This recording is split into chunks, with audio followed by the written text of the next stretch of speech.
Urdu club میں پیش ہے ایک دلچسپ خبر۔ جکارتا، انڈونیشیا میں ایک شخص نے صرف 9 فٹ چوڑے پلاٹ پر 5 منزلہ ہوٹل تعمیر کر کے اپنے علاقے کو دنیا کی توجہ کا مرکز بنا دیا ہے۔ خبر رساں اداروں کے مطابق دنیا کا سب سے کم چوڑا مگر 5 منزلہ ہوٹل انڈونیشیا میں تعمیر کیا گیا ہے۔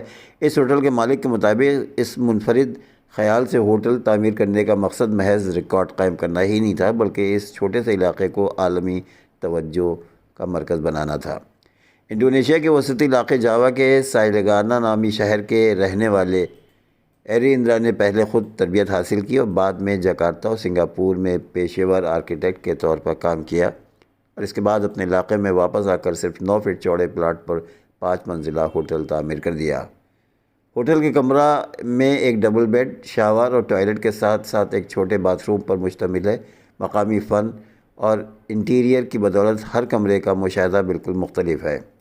ہوٹل کے مالک کا کہنا تھا کہ وہ چاہتے ہیں کہ لوگ سالائیگا کا ایک نئے انداز سے تجربہ کریں۔ وہ اپنی ٹیم کے ساتھ 15 رومز کو چلاتے ہیں۔